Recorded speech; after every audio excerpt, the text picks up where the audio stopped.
Bismillahirrahmanirrahim. Assalamualaikum warahmatullahi wabarakatuh. Alhamdulillahilladzi arsala waliyahu bil huda wa dinil haq liyudhhirahu ala dini kulli wa kafa billahi syahida. Asyhadu an la ilaha illallah wa asyhadu anna Muhammadan abduhu wa waliyuhu. Allahumma salli wa sallim ala Sayyidina Subhadi kama sallaita ala Sayyidina Muhammad wa Ibrahim fil alamina innaka hamidun majid. Alhamdulillah, puji dan syukur kita panjatkan kepada Allah Subhanahu wa Ta'ala. Pada kesempatan kali ini kami tim Raja Nusantara kembali menyajikan paparan terkait dengan berbagai hal, yang mana pada kesempatan kali ini kita akan membahas terkait dengan makhluk Allah yang diciptakan dari nur. Saudara-saudaraku yang berbahagia dimanapun saudara berada, Allah Subhanahu wa Ta'ala menciptakan berbagai makhluk dengan bahan dasar yang berbeda-beda. Sebagian diciptakan dari tanah, sebagian dari api, dan sebagian dari nur. Dari tanah seperti halnya manusia, dari api seperti halnya jin, setan, dan iblis, dan dari nur seperti malaikat, roh, dan yang lainnya. Mari kita bahas satu persatu. Yang pertama, Ruhul Kudus. Ruhul Kudus atau Roh Kudus sering dikaitkan dengan Jibril alaihi salam, malaikat yang memiliki tugas utama membawa wahyu kepada para nabi. Dalam Al-Quran, istilah Roh Kudus disebutkan dalam beberapa ayat, salah satunya dalam Al-Baqarah ayat 87, yang artinya, dan kami telah menguatkannya dengan Roh Kudus. Bukti dan hadisnya, Rasulullah Muhammad SAW menyebutkan bahwa Roh Kudus membantu beliau dalam berbagai keadaan termasuk dalam dakwah Islam. Jibril alaihissalam disebut sebagai Roh Kudus dalam hadis. Roh Kudus telah membisikkan kepadaku bahwa seorang manusia tidak akan mati hingga ia menyempurnakan rezeki dan azalnya. Hadis riwayat Abu Nuaim. Kemudian kita ke sains dan teknologinya. Konsep energi tak kasat mata dalam fisika modern dapat dikaitkan dengan sifat Ruhul Kudus. Kemudian Jibril alaihissalam sebagai pembawa wahyu dapat disandingkan dengan konsep gelombang elektromagnetik yang membawa informasi dari satu tempat ke tempat yang lain. Kemudian dalam teori kuantum, partikel bisa berada dalam dua keadaan sekaligus, mirip dengan sifat malaikat yang bisa berubah bentuk. Kemudian yang kedua, ruh hayati atau ruhul hayati atau ruh kehidupan. Roh hayati adalah roh yang diberikan kepada makhluk hidup, terutama manusia dan hewan, yang membuat mereka bisa hidup, bernapas, dan bergerak. Ini sesuai dengan firman Allah Subhanahu wa Ta'ala, wa naftuhu fihi min ruhihi, lalu aku tiupkan kepadanya dari ruhku, dalam Al-Hijr ayat 29. Bukti dari hadis. Sesungguhnya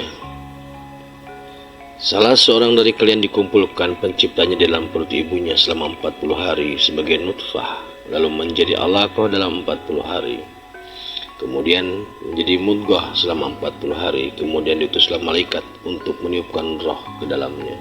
Hadis riwayat Bukhari Muslim. Sains modern atau sains dan teknologi menjelaskan bahwa dalam biologi, kesadaran dan kehidupan masih menjadi misteri. Para ilmuwan belum bisa menjelaskan kapan tepatnya roh masuk ke dalam janin. Kemudian, medan bioelektromagnetik yang mengelilingi tubuh manusia diyakini sebagai bagian dari energi kehidupan. Roh hayati bisa dikaitkan dengan energi pita dalam konsep medis seperti Qi atau prana. Qi di Tiongkok atau prana di India.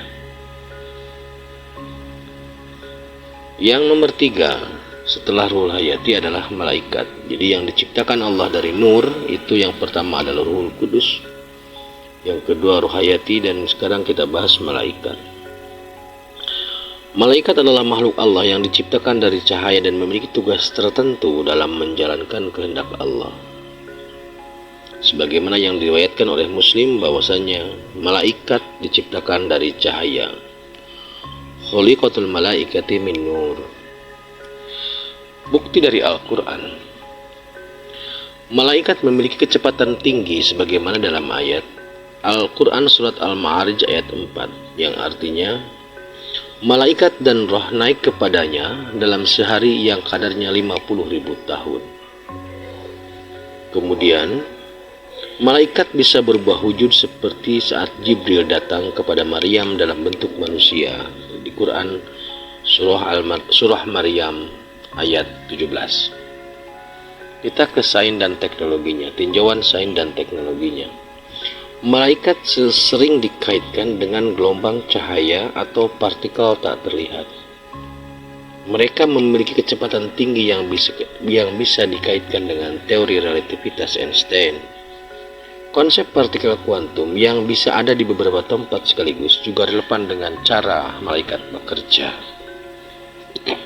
Nomor 4, yang diciptakan dari nur adalah surga. Surga adalah tempat balasan bagi orang-orang yang beriman dan taat kepada Allah Subhanahu wa Ta'ala.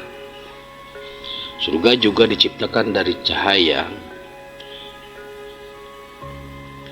dan memiliki berbagai tingkatan. Sebagaimana yang dijelaskan dalam Quran surat Al-Zukhruf ayat 71. Yang artinya, di dalamnya terdapat segala sesuatu yang diinginkan oleh jiwa dan yang sedap dipandang mata. Kemudian bukti dukungan dari hadis adalah Rasulullah SAW bersabda, surga itu dikelilingi oleh hal-hal yang tidak disukai oleh hawa nafsu, sedangkan neraka dikelilingi oleh kesenangan yang menyesatkan. Jadi maksudnya untuk mencapai surga, kita harus bisa mengendalikan nafsu, tapi jika kita menghendaki neraka, maka kesenangan itu jalannya. Dalam tinjauan sains dan teknologi, teori dimensi paralel memungkinkan keberadaan dunia lain seperti surga. Fisikawan modern mengkaji kemungkinan alam semesta lain yang tidak bisa kita lihat dengan mata telanjang. Saudara-saudaraku, berikutnya adalah neraka. Neraka adalah tempat bagi orang-orang yang mendurhakai Allah. Dalam banyak ayat neraka digambarkan sebagai tempat dengan api yang menyala-nyala, sebagaimana dalam Al-Quran surat Al-Baqarah ayat 24. Waquduhan nas wal hijarah, bahan bakarnya adalah manusia dan batu. Kemudian bukti dari hadis, Rasulullah SAW bersabda, neraka itu lebih hitam daripada malam yang gelap. Hadis riwayat Ahmad. Sains dan teknologi mencoba mengkaji dengan teori pertama lubang hitam yang menyerap segala sesuatu di sekitarnya mirip dengan gambaran neraka dalam Al-Quran. Kemudian plasma ultra panas dalam sains menunjukkan bahwa api bisa mencapai suhu miliaran derajat Celcius seperti yang digambarkan tentang neraka. Kemudian kesimpulan dari 4 hal atau 5 hal tadi, yang pertama adalah Rohul Kudus, atau dalam hal ini diposisikan pada Jibril, membawa wahyu seperti gelombang elektromagnetik. Kemudian Ruhul Hayati berkaitan dengan energi kehidupan dan bioelektromagnetik. Malaikat berhubungan dengan kecepatan tinggi, partikel cahaya dan relativitas. Surga dan neraka bisa dikaitkan dengan teori dimensi paralel dan lubang hitam. Semua ini menunjukkan bahwa ilmu modern semakin mendekati kebenaran yang telah Allah wahyukan dalam Al-Quran dan hadis.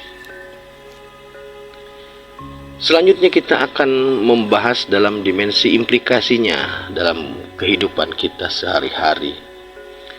Pemahaman tentang makhluk-makhluk yang diciptakan dari nur tidak hanya menambah keimanan, tetapi juga memberikan pelajaran yang bisa diterapkan dalam kehidupan modern. Berikut adalah beberapa hikmah dan penerapannya dalam kehidupan sehari-hari. Yang pertama, Ruhul Kudus atau sering diidentikan dengan Jibril alaihissalam dalam kaitannya dengan ilmu pengetahuan. Hikmahnya, Jibril alaihissalam sebagai pembawa wahyu menunjukkan bahwa ilmu pengetahuan adalah cahaya yang menerangi kehidupan manusia. Islam sangat menekankan pencarian ilmu sebagaimana dalam hadis. Menuntut ilmu itu wajib bagi setiap muslim. Hadis riwayat Ibnu Majah. Maka kemudian penerapan dalam kehidupan kita adalah rajin membaca dan memahami Al-Quran untuk mendapatkan petunjuk dalam hidup. Kemudian mengembangkan teknologi komunikasi yang cepat dan akurat sebagaimana Jibril alaihissalam yang mampu menyampaikan wahyu dalam hitungan detik. Kemudian menggunakan ilmu untuk kebaikan dan kemajuan, bukan untuk kerusakan. Berikutnya adalah implikasi terkait dengan roh hayati dan kesehatan dalam kehidupan sehari-hari. Hikmah yang bisa diambil adalah kehidupan manusia tergantung pada roh yang diberikan Allah, sehingga menjaga kesehatan adalah bagian dari ibadah. Dalam Islam ada banyak ajaran yang menekankan pentingnya menjaga tubuh, seperti menjaga pola makan, berolahraga, dan menghindari stres. Maka penerapan dalam kehidupan sehari-hari, yang pertama menjaga makanan yang halal, thayyib, dan jangan berlebihan. Kemudian melakukan olahraga dan aktivitas fisik agar tubuh tetap bugar. Menjaga kesehatan mental dan zikir dan sholat sebagaimana dalam Al-Quran. Ingatlah, dengan mengingat Allah hati menjadi tenang. Quran Surat Ar-Ra'd ayat 28. Berikutnya terkait dengan malaikat dan kedisiplinan dalam hidup. Jadi implikasi malaikat dan kedisiplinan dalam hidup. Hikmahnya, yang pertama, malaikat selalu patuh kepada Allah tanpa membangkang, sehingga manusia seharusnya juga taat pada aturan dan kedisiplinan. Kemudian setiap perbuatan manusia dicatat oleh malaikat Raqib dan Atid, sehingga kita harus selalu berbuat baik. Maka aplikasi yang bisa kita lakukan adalah menjaga kejujuran dalam bekerja dan berbisnis. Kemudian selalu melakukan amal kebaikan meskipun tidak ada orang yang melihat. Memanfaatkan waktu dengan baik karena setiap detik kita diawasi oleh malaikat. Berikutnya adalah implikasi surga dan motivasi untuk berbuat baik. Hikmahnya, surga adalah tujuan akhir orang-orang yang beriman dan beramal soleh. Allah Subhanahu wa Ta'ala menjanjikan berbagai kenikmatan di surga bagi mereka yang sabar dan taat. Maka yang bisa kita terapkan dalam kehidupan adalah selalu berusaha berbuat baik kepada sesama, sabar dalam menghadapi ujian hidup karena balasannya adalah surga. Kemudian menghindari dosa dan maksiat yang dapat menghalangi kita masuk ke dalam surga. Berikutnya adalah implikasi dalam kehidupan sehari-hari terkait dengan eksistensi neraka dan peringatan untuk menghindari kemaksiatan. Hikmahnya, neraka adalah hukuman bagi mereka yang ingkar dan berbuat zalim. Gambaran siksa neraka dalam Al-Quran menjadi peringatan agar manusia menjaga diri dari perbuatan dosa. Maka kemudian penerapan dalam kehidupan menjauhi segala bentuk kemungkaran seperti riba, korupsi, dan kebohongan. Kemudian senantiasa bertaubat jika melakukan kesalahan. Kemudian mengingat kematian sebagai motivasi untuk meningkatkan amal dan ibadah. Maka kesimpulannya terkait dengan implikasi ini adalah pengetahuan tentang makhluk yang diciptakan dari nur membawa banyak manfaat dalam kehidupan manusia. Melalui ilmu ini kita bisa meningkatkan keimanan dan memahami kebesaran Allah. Kita bisa mengembangkan ilmu dan teknologi dengan inspirasi dari Quran dan hadis. Kemudian menjaga kesehatan fisik dan mental sebagai bagian dari tanggung jawab terhadap roh hayati yang diberikan Allah. Menjadi pribadi yang disiplin dan jujur seperti malaikat yang selalu taat. berusaha masuk surga dan menjauhi neraka dengan mengisi hidup dengan kebaikan. Semoga kita semua masuk dalam golongan ini. Kemudian kita akan mencoba masuk dalam implikasi, jadi makhluk yang diciptakan dari nur dan implikasi dalam kehidupan modern. Allah Subhanahu wa Ta'ala menciptakan beberapa makhluk dari nur dengan peran dan tugas yang telah ditetapkan. Pemahaman tentang mereka dapat memberikan wawasan keilmuan yang mendalam, baik dari sisi Al-Quran, hadis maupun sains dan teknologi modern. Berikut adalah penjelasan dan rinci terkait detail makhluk itu. Yang pertama, Ruhul Qudus, yaitu identik dengan Jibril dan perannya dalam ilmu pengetahuan. Penjelasan dalam Al-Quran dan Al-Hadis. Ruh Kudus merujuk kepada malaikat Jibril AS yang bertugas menyampaikan wahyu. Allah Subhanahu wa Ta'ala berfirman yang artinya, katakanlah Muhammad, Ruh Kudus atau Jibril menurunkan Al-Quran dari Tuhanmu dengan benar dan meneguhkan hati orang yang beriman dan menjadi petunjuk serta kabar gembira bagi orang-orang yang berserah diri. Quran Surat An-Nahl ayat 102. Hadis Rasulullah SAW menjelaskan bahwa Jibril AS juga datang dalam berbagai bentuk untuk mendidik para sahabat. Kemudian kaitan dengan ilmu pengetahuan dan teknologi, Jibril sebagai pembawa wahyu menggambarkan pentingnya informasi yang cepat dan akurat. Dalam dunia modern, teknologi komunikasi berkembang pesat, mencerminkan kecepatan Jibril dalam menyampaikan wahyu. Internet dan satelit bisa dianalogikan sebagai jaringan informasi global yang memudahkan penyebaran ilmu.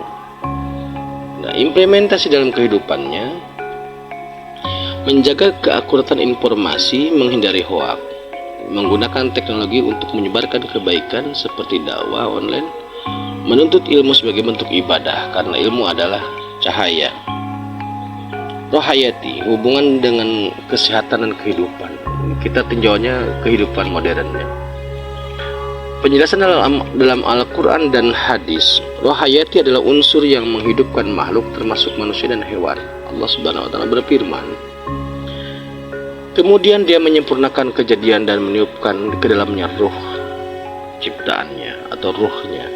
Quran Surat As-Sajdah ayat 9. Hadis menyebutkan bahwa roh ditiupkan ke dalam janin setelah 120 hari dalam kandungan. Kaitan ini dengan sains dan teknologi, ilmu biologi modern menunjukkan bahwa kehidupan manusia dimulai dari embrio yang berkembang setelah menerima kehidupan dari Allah Subhanahu wa Ta'ala.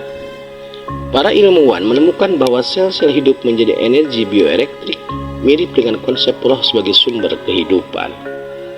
Implementasinya menjaga kesehatan fisik dan mental karena tubuh adalah amanah. Memahami bahwa kehidupan itu berharga sehingga harus dijaga dari tindakan bunuh diri dan aborsi ilegal. Mengembangkan teknologi medis untuk membantu kehidupan seperti transplantasi organ dan terapi sel punca. Malaikat, kita bahas kemudian adalah malaikat terkait dengan disiplin, tanggung jawab, dan teknologi otomasi. Penjelasan dalam Al-Quran dan Al-Hadisnya, malaikat adalah makhluk yang tidak pernah bermaksiat kepada Allah. Allah Subhanahu wa Ta'ala berfirman, mereka atau malaikat tidak mendurhakai Allah terhadap apa yang diperintahkan kepada mereka dan selalu mengerjakan apa yang diperintahkan. Quran Surat At-Tahrim ayat 6. Malaikat Raqib Atid adalah mencatat setiap amal manusia. Kaitan dengan sains dan teknologi, AI atau Artificial Intelligence dan robot menggambarkan bagaimana sistem dapat bekerja tanpa kesalahan, mirip dengan malaikat yang selalu taat. Selanjutnya, sistem keamanan berbasis sensor dan pengawasan digital seperti CCTV mencerminkan tugas malaikat yang selalu mengawasi. Maka implementasi dalam kehidupan kita, disiplin dalam pekerjaan sebagaimana malaikat bekerja tanpa lelah, jujur dan amanah karena setiap perbuatan tercatat oleh malaikat, memanfaatkan teknologi untuk kebaikan bukan untuk kriminalitas atau penyebaran fitnah. Kemudian kita ke surga sebagai motivasi menuju kehidupan yang lebih baik. Penjelasan dalam Quran dan hadis. Surga digambarkan sebagai tempat yang penuh kenikmatan bagi orang-orang yang beriman. Allah Subhanahu wa taala berfirman, "Di dalamnya ada segala apa yang diinginkan oleh hati dan sedap dipandang oleh mata, dan kamu kekal di dalamnya." Quran Surat Al-Zukhruf ayat 71. Kemudian kaitan dengan sains dan teknologi, konsep ekosistem surga menginspirasi pengembangan kota pintar atau smart city dengan lingkungan hijau, air bersih, dan teknologi ramah lingkungan. Ilmu psikologi positif meneliti bagaimana kebahagiaan sejati bisa didapat dari perbuatan baik dan rasa syukur sebagaimana ajaran Islam. Maka implementasi dalam kehidupan sehari-hari, menjaga kebersihan lingkungan karena surga adalah tempat yang bersih. Berbuat baik kepada sesama karena surga adalah balasan bagi orang yang soleh. Menjalani kehidupan dengan optimis dan kesabaran karena surga menanti mereka yang sabar. Berikut adalah neraka. Neraka sebagai peringatan agar menjauhi kejahatan dan kerusakan. Penjelasan dalam Al-Quran dan hadis bahwa neraka adalah tempat siksaan bagi mereka yang ingkar kepada Allah. Allah Subhanahu wa taala berfirman, "Dan peliharalah dirimu dari api neraka yang bahan bakarnya adalah manusia dan batu yang disediakan bagi orang-orang kafir." Quran Surat Al-Baqarah ayat 24. Kaitan dengan sains dan teknologi, eksperimen suhu ekstrim menunjukkan bahwa api bisa mencapai ribuan derajat Celcius mirip dengan gambaran api dalam Quran. Ilmu psikologi menemukan bahwa orang yang penuh kebencian dan kejahatan cenderung memiliki kehidupan yang penuh penderitaan, mencerminkan siksaan di dunia sebelum di akhirat. Implementasi dalam kehidupan, yang pertama, menghindari segala bentuk kejahatan karena neraka adalah balasan bagi mereka yang berbuat dolim. Menjaga akhlak dan kesabaran karena amarah yang tidak terkendali bisa membawa kesengsaraan. Selalu bertobat dan memperbaiki diri karena Allah Maha Pengampun. Kesimpulannya, menghubungkan spiritualitas dengan kehidupan modern.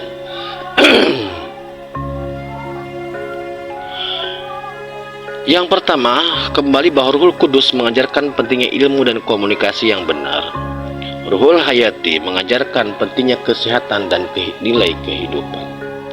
Kemudian malaikat mengajarkan kedisiplinan, kejujuran, dan teknologi pengawasan. Surga mengajarkan motivasi untuk hidup yang lebih baik, sedangkan neraka menjadi peringatan agar manusia menjauhi kejahatan. Nah, ada penelitian terkait dengan Ruhul Kudus. Penelitian tentang Ruhul Kudus dan ilmu informasi. Dalam studi Islam, para ulama seperti Ibnu Qayyim al-Jauziyah dalam kitab Ar-Ruh membahas konsep Ruhul Kudus sebagai Jibril alaihissalam yang berfungsi sebagai penghubung antara Allah dan manusia melalui wahyu. Imam Al-Ghazali dalam Ihya Ulumuddin menjelaskan bahwa roh manusia memiliki sifat yang dekat dengan cahaya spiritual. Dalam penelitian modern, neuroscience dan quantum consciousness, yang pertama studi oleh Sir Roger Penrose dan Stuart Hamroff menunjukkan bahwa kesadaran manusia bekerja berdasarkan mekanika kuantum, di mana informasi dapat berpindah lebih cepat daripada cahaya. Hal ini sejalan dengan konsep wahyu yang diturunkan secara instan oleh Jibril alaihissalam. Kemudian teknologi komunikasi cepat.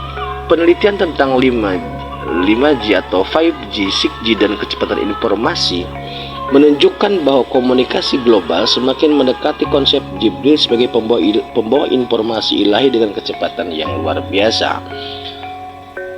Hubungan antara Jibril, jadi kesimpulannya adalah hubungan antara Jibril dan teknologi informasi menunjukkan bahwa penyampaian ilmu harus secara akurat dan bermanfaat sebagaimana Jibril menyampaikan wahyu. Kemudian penelitian tentang roh hayati dan kehidupan manusia. Dalam studi Islam, Al-Quran menyebutkan bahwa roh ditiupkan ke dalam janin pada usia 120 hari. Ibnu Sina dalam kitab Asy-Syifa membahas bahwa kehidupan manusia dimulai dengan masuknya energi kehidupan. Dalam penelitian modern, embriologi dan human life origin, studi oleh Prof. Keith Elmore, ahli embriologi dunia, menemukan bahwa fase perkembangan janin yang disebutkan dalam Al-Quran sesuai dengan penemuan embriologi modern. Kemudian dalam penelitian bioenergi dan kuantum biologi, penelitian oleh Dr. Fritz Albert Popp tentang biofoton membuktikan bahwa sel manusia memancarkan cahaya kecil atau bioluminescence yang menjadi bentuk energi kehidupan atau ruh hayati. Maka kesimpulannya, ilmu modern mendukung konsep Islam bahwa kehidupan berasal dari energi kehidupan yang ditiupkan Allah. Penerapan dalam teknologi medis seperti stem cell, organ transplant, dan terapi regeneratif. Kemudian penelitian tentang malaikat dan teknologi AI. Dalam studi Islam, Al-Quran menyebutkan bahwa malaikat tidak pernah melanggar perintah Allah, seperti Quran surat At-Tahrim ayat 6. Malaikat Tauhid Abid juga mencatat amal manusia, mirip dengan konsep pengawasan digital modern. Hasil penelitian modern, artificial intelligence atau AI dan automation, studi oleh Prof. Stuart Russell dan Peter Norvig dalam Artificial Intelligence A Modern Approach membahas bagaimana AI dapat bekerja tanpa lelah seperti malaikat. Kemudian, surveillance dan security system, bahwa teknologi CCTV, face recognition, dan big data memungkinkan pencatatan setiap aktivitas manusia seperti fungsi malaikat pencatat amal. Kesimpulannya, konsep malaikat dalam Islam menjadi inspirasi dalam pengembangan teknologi AI, pengawasan digital, dan data security. Penelitian tentang surga dan teknologi smart city. Dalam studi Islam, Al-Quran menggambarkan surga sebagai tempat dengan sungai, taman, dan keseimbangan ekologi. Quran Surat Muhammad ayat 15. Ibnu Khaldun dalam Muqaddimah menyebutkan bahwa masyarakat yang ideal adalah yang mampu menciptakan lingkungan layaknya surga di dunia. Dalam penelitian modern, Sustainable Smart City, penelitian oleh Prof. Carlo Ratti dari Mid Sensible City Lab menunjukkan bahwa kota hijau dan teknologi smart city dapat menciptakan lingkungan yang nyaman seperti surga. Kemudian penelitian oleh Hydroponic and Vertical Farming, konsep ini mendukung ketahanan pangan dan ekologi hijau seperti gambaran surga dalam Islam. Maka kesimpulannya, masyarakat dapat menciptakan mini surga di dunia dengan menerapkan prinsip keberlanjutan dan teknologi hijau. Penelitian tentang neraka.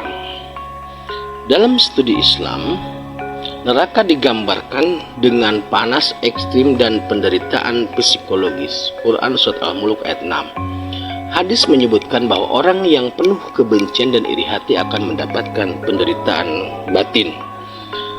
Dalam penelitian modern, Thermodynamic and Extreme Heat, penelitian NASA tentang suhu inti matahari 15 juta derajat Celcius menunjukkan bahwa panas ekstrim memang bisa membakar manusia.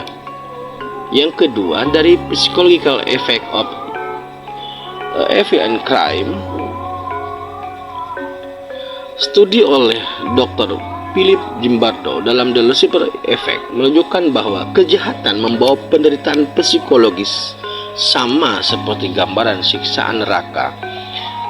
Artinya, ilmu sains mendukung konsep Islam bahwa kehidupan jahat membawa penderitaan baik secara fisik maupun secara mental. Maka kesimpulan akhirnya, jika kita kita rangkum secara utuh, makhluk dari itu yang pertama Ruhul Kudus. Dalam penelitian Islam ini terkait dengan ilmu wahyu dan komunikasi yang cepat. Dalam penelitian modern ini terkait dengan quantum consciousness dan AI. Kemudian dalam penerapan teknologi adalah internet dan komunikasi global. Yang kedua, Ruhul Hayati dalam penelitian Islam terkait dengan kehidupan janin dan bioenergi. Dalam penelitian modern terkait dengan stem cell dan regenerasi. Dalam penerapan teknologi terkait dengan teknologi medis dan kesehatan. Kemudian malaikat ini terkait dengan pencatatan amal dan tugas khusus. Dalam penelitian modern terkait dengan AI dan surveillance. Kemudian dalam penerapan teknologinya ini sistem keamanan dan big data. Surga dalam penelitian Islam kota yang ideal dan ekosistem hijau. Penelitian modern smart city dan green tech. Dalam penerapan teknologi energi terbarukan dan lingkungan. Kemudian neraka dalam penelitian Islam panas ekstrim dan penderitaan psikologis. Penelitian modern, termodinamik dan psikologi kriminal. Penerapan teknologi dalam penerapan teknologi yaitu keamanan lingkungan dan rehabilitasi sosial. Semua konsep ini bisa diterapkan dalam kehidupan sehari-hari, baik dalam pendidikan, teknologi, lingkungan maupun mobilitas sosial. Demikian saudara-saudaraku untuk bahasan terkait dengan makhluk-makhluk Allah yang tercipta atau terbuat dari nur. Insya Allah lain waktu kita lanjutkan kembali. Tetap tingkatkan iman dan amal soleh. Akhirul kalam. Assalamualaikum warahmatullahi wabarakatuh.